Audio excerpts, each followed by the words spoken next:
বিশেষ উদ্দেশ্যে আমরা এখানে একত্রিত হয়েছি।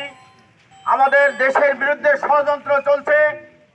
আমরা নিজেদের কথা আগেই বলি, দেশ ৭১ সালে স্বাধীন হয়েছিল লক্ষ লক্ষ প্রাণের বিনিময়ে।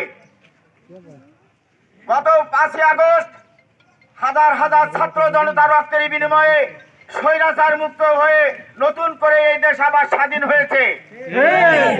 শেখ হাসিনা বাংলার নব্য ঘসিটি বেগম পদত্যাগ না করে পদত্যাগ করতে চায়নি।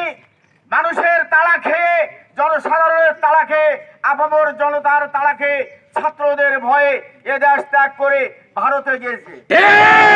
ভারতের যে ইসকন নামে যে একটি সংগঠন আছে, উগ্রবাদী হিন্দুত্ব, কট্টর হিন্দুত্ববাদী সংগঠন। আপনারা জানেন বাংলাদেশে অনেকগুলি ইসলামী সংগঠন আছে। বাংলাদেশের জনগণ বেশিরভাগই মুসলমান।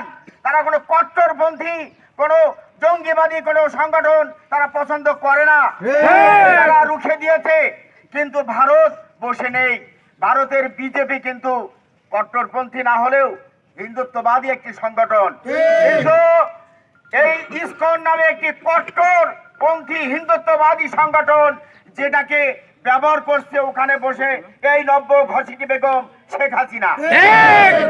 বাংলাদেশ যখন শান্ত,